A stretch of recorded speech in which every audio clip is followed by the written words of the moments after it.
Do you want to learn about some of the top talent coming through on the professional boxing scene?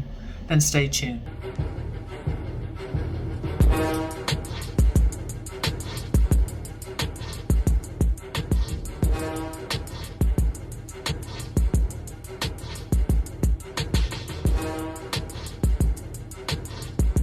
Jacqui-Lee Pryce for Shadowboxruk UK, still at the Suffolk Punch in Ipswich with Lance Corporal Gideon Jonas, aka Gids the Juice.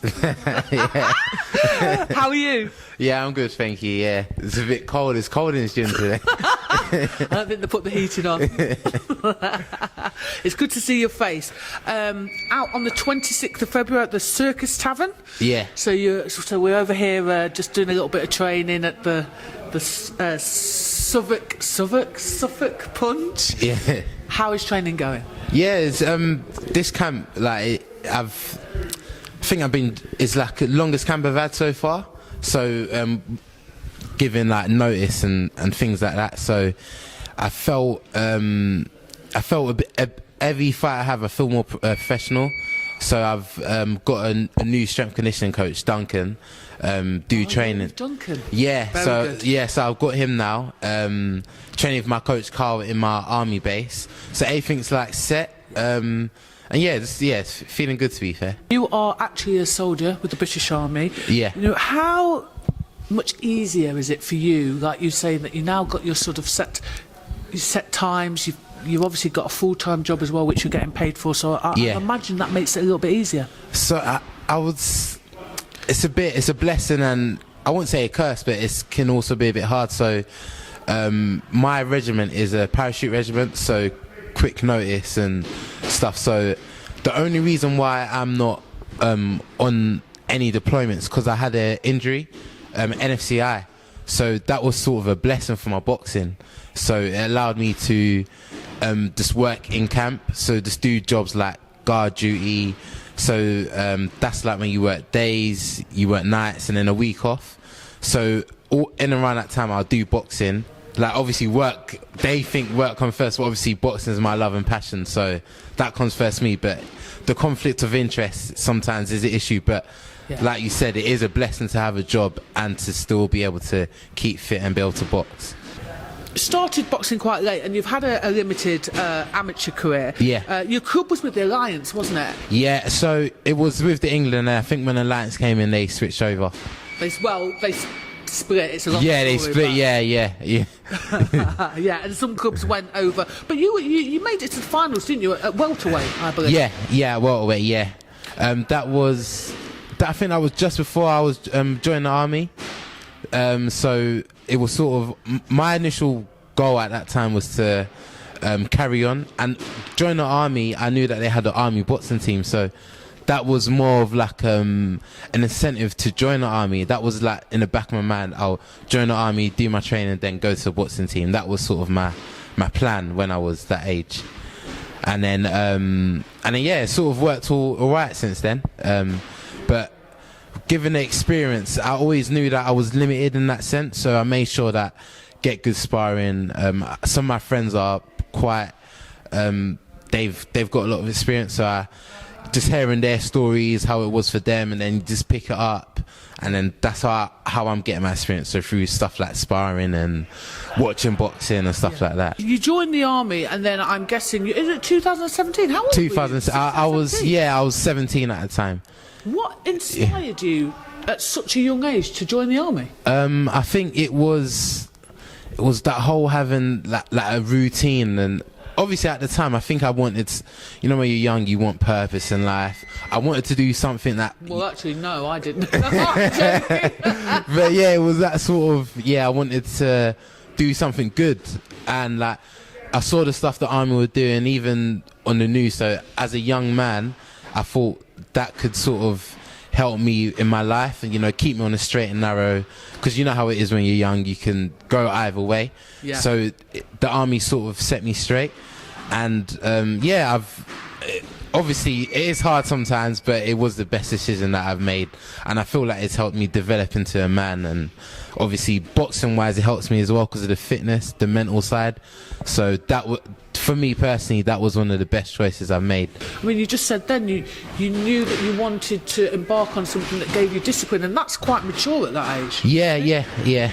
And did you not fancy sort of staying down that amateur route, or was it the pandemic that kind of pushed you into the... So, yeah, like, to be fair, like, a lot of people would have advised me to stay down the amateur route, but to be fair, I always think I had a bit of a pro style.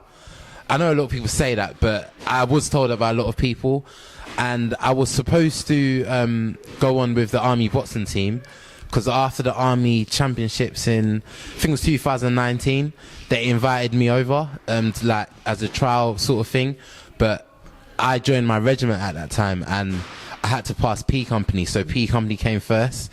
So because of that, it was a bit of a long way, and being in the Army and doing amateur boxing is a bit hard, so I thought the best thing for me to continue my boxing career would to be to go pro, even though it means starting from the bottom, but it's a good thing for me personally to sort of work my way up.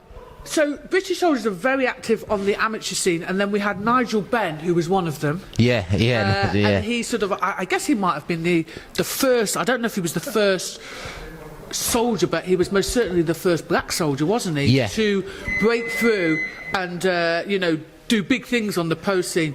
What has changed in terms of, because it was always the amateur thing, that all the Army went down the amateur route, and it was less of a thing to be on the pro scene. Now that seems to be changing. Why is that? I think it's just the changing in times, and more people going pro more often, I think, because of COVID as well. And I think this inspiration from people that haven't had much of an amateur success, that have gone to do well as a pro, and obviously social media now, so I think being pro is a bit more of a way, it's not where to do for boxers, I would say. And who would you say out of the Army boxers inspire you? Out of currently, yeah. Well, it could be current or past.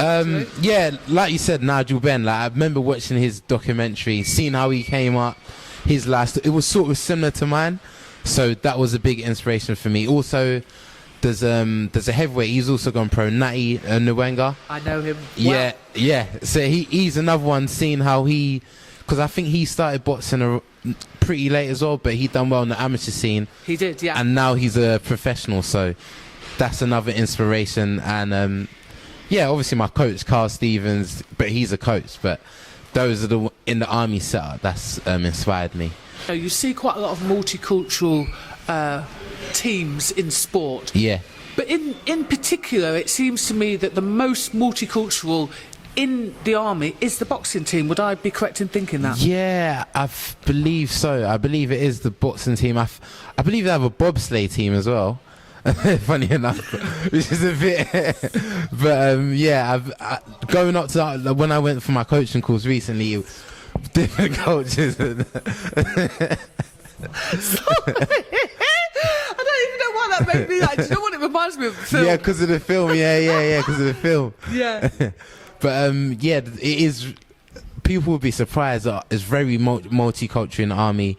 I've met people, like some of my best friends are from Scotland, up north, and everywhere in England. So without the Army, I wouldn't know these people. So it's very multicultural in the Army. One of the things that I like to hear about boxers is them giving back, and I understand that you've been doing some work in Africa. Talk to me about the Juices Trust. Yeah. Juices Trust. So Juice is a name that I got in the Army, obviously. So hold on. You got the name The Juice, but what does it mean, The Juice? It can mean a lot of things, like, put some juice in it, or keep it clean, by the way. Or like, are you on juice or something? Right, so okay. it's like an expression for like fitness, basically having energy and whatnot. So that's at first when it was like, oh, you should be called Juice Jonas, I was like, what are you on about? It's stupid. And then I started to say it more and more, and then it got a bit like, it sort of like fell into place. Yeah, stuck. And then so I went to Kenya for a deployment in 2020 with the Army, sort of just doing stuff out there. But during the end of that deployment, we had time to sort of like mix around with the locals and whatnot. And I always said that I wanted to do boxing, so I made sure I bought my pads, my little boxing gear, made it in another bag, and got some stuff for my friends, and then just did boxing with the children out there, and met some coaches there that I'm still in contact with till today. And yeah, it was literally that changed my whole perspective on what I should do. So since then, I then thought, I know Juice's Trust is not really legit. It's just a name that I came up with. But it sounds nice. Yeah. And then since then, I'd set up a little thing where I set like a GoFundMe, and then people were like sending me money. Then I'll send it to Nigeria, which is another person I saw on Instagram, and sending it Kit to Kenya, and then Kit I got from who did I get Kit from? Spar Bar. They sent me some kit, and then I sent it to Nigeria. So it's been good. It's sort of rolling through. Something that I always want to continue, like boxing or not. Yeah. That's something that I always want to continue in my life. Yeah. I mean, that is such an amazing thing that you're doing there, because, you know, it can be, you know, people can get carried away with their own careers and something, and it's great to see that you're using yours for good, even though you're right at the beginning of your career. Yeah. And the last thing that I wanted to mention, the modelling. Modelling? I think you're doing a bit of modelling. Nah, modelling, nah. Come on. Nah, if I take off my hat, no trim. So have you not been doing a little bit with boxing? Oh, yeah, I've been doing a bit of box. To be fair, the way that came up with was, it was like they just reached out to me on Instagram, said they like my profile sort of thing can work. So it was pretty cool, because I follow box where I used to buy their gear. So it was good to see that. So hopefully more stuff comes in the future, and then who knows, I could actually end boxing, just do modelling, and then, you know. Nah, joking. Nah, joking. It's always boxing. Third professional fight on the 26th of February. Yeah. Wishing you all the best. Thank you, appreciate it.